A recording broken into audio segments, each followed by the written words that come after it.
Ne jamais changer l'équipe qui gagne. Vraiment, ne jamais changer l'équipe qui gagne. C'est une recette que l'on connaît tellement bien et le Real, encore une fois, nous le prouve. Ok? Le 12e homme a encore frappé et grâce à lui, le Real s'impose aujourd'hui 2 buts à 1. Bien évidemment, je parle de l'arbitre. Salut les amis, j'espère que vous allez bien. Sans blague, c'est épuisant. C'est vraiment épuisant de voir ce championnat. C'est épuisant de voir les matchs du Real. Et c'est généralement pour éviter ce genre de circonstances, pour éviter ce genre, on va dire, de match que je débriefe de moins en moins les matchs du Real, excepté en Ligue des Champions parce que je me dis que c'est un peu plus carré là-bas. Parce qu'en Espagne, il y a plus de frustration qu'autre chose, vraiment. Aujourd'hui encore, le 12e homme a frappé. Le Real, toutes les fois que le Real souffre, toutes les fois que le Real galère, toutes les fois que le Real est incapable de gagner l'adversaire par ses propres moyens, il faut que l'arbitre intervienne, il faut qu'il fasse quelque chose en faveur de l'institution. Vraiment, c'est pas croyable. Dans ce match-là, quelle est la raison pour laquelle tu donnes 9 minutes? Ok, il y a eu la faute sur Pathé, il y a eu la faute que Pathé a commise. Et ça, je dois y revenir. Parce que c'est la chose la plus stupide de cette année 2026, tout simplement. Mais mettons cela de côté. Pour quelle raison, en deuxième période, tu donnes 9 minutes? 9 minutes! Il y a eu quelle action qui a pris tellement du temps qu'il a fallu 9 minutes? En fait, toutes les fois que le Real est incapable de battre son adversaire, les minutes, d'une manière ou d'une autre, pouf, augmentent. Ensuite, la moindre erreur, et c'est là que je dois encore revenir sur Pathé.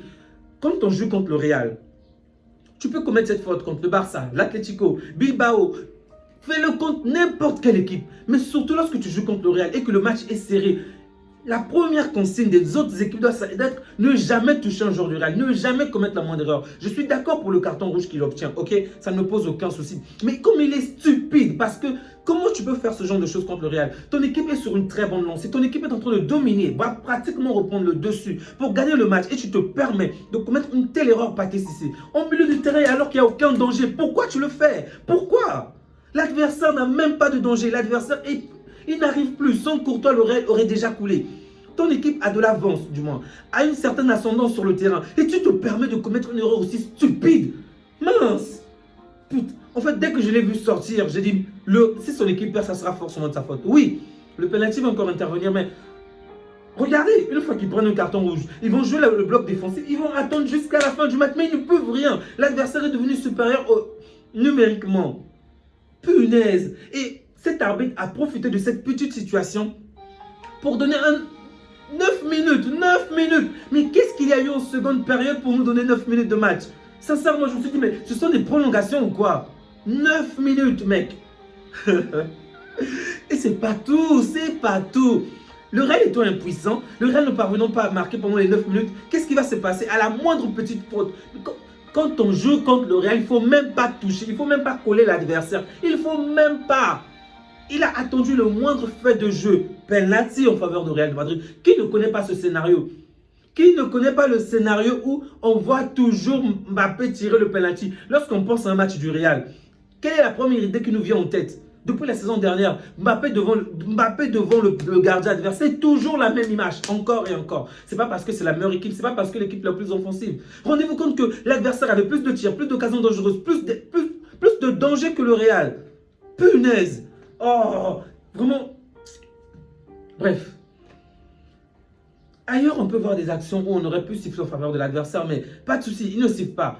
Ce qui m'énerve, et je le dis encore pour les gens du 7e, c'est que c'est ce qui me donne de moins en moins envie de parler du Real pour la Liga, parce que j'aurais l'impression de toujours même déverser ma haine ou même ma colère envers du Real, alors que envers le Real, parce que ce sont les scénarios qui se répètent tout le temps en fait. C'est juste ça, ça se répète tellement de fois que tu es saoulé. À la limite, il faut juste attendre la Ligue des Champions pour avoir un tout petit peu de cohérence. Parce qu'en Liga, tu sais très bien qu'ils vont tout faire, qu'ils vont vraiment tout faire, monts et merveilles, pour que cette équipe prenne la première place. Ils sont incapables, encore une fois, de gagner par eux-mêmes. Ils sont nuls, c'est la vérité. Bellingham soit là ou pas, j'espère pour lui qu'il va rapidement se rétablir, mais ils sont nuls. C'est un fait, c'est une réalité. Ils n'ont pas le niveau. Ils ne savent pas presser, ils ne savent pas jouer collectivement. Sans le gardien, ils n'en sont rien.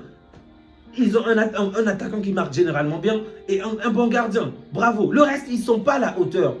Même si aujourd'hui, j'avoue que le match de l'attaquant, s'il n'a pas été bon. Là, je parle bien évidemment de Mbappé. Le match de Vinicius a été plus impressionnant aujourd'hui, ça je l'avoue. Vraiment, bravo à Vinicius et excellent but.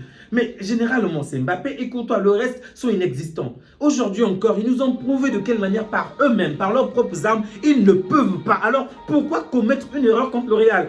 Ça doit être la règle numéro 1, vraiment. Ne jamais toucher le joueur du Real. C'est ça la règle. Ne jamais toucher le joueur du Real. Parce que si tu touches le joueur du Real, il va se jeter. Même lorsqu'il n'a pas mal, il ment. À combien peut votre raison Brahim Diaz, Mbappé, Vinicius, ce sont des joueurs intouchables, vraiment des intouchables. On ne les touche pas.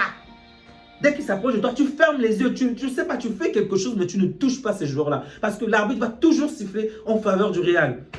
Mince. Oh, Pathé Cissé m'a énervé, vraiment énervé. Et j'ai ressenti la colère de la part même de Mendy. J'ai aimé l'action, on a voulu le saluer, même à la fin, il a gardé sa colère. Je le comprends, penalty ou pas, c'est bon, c'est pas grave. Donnez-leur. C'est tout ce qu'ils savent. Donnons.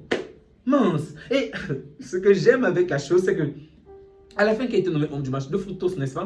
Comme quoi, même lorsqu'il gagne, il y a des gens qui savent la vérité. Aucun de leurs joueurs ne méritait d'être homme du match.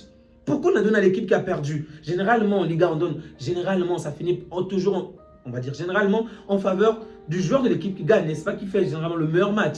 Mais là, ils étaient nuls, en fait. Ils étaient juste nuls. Et sans l'intervention de l'arbitre, encore une fois, ils auraient perdu des points. Le Bernabeu.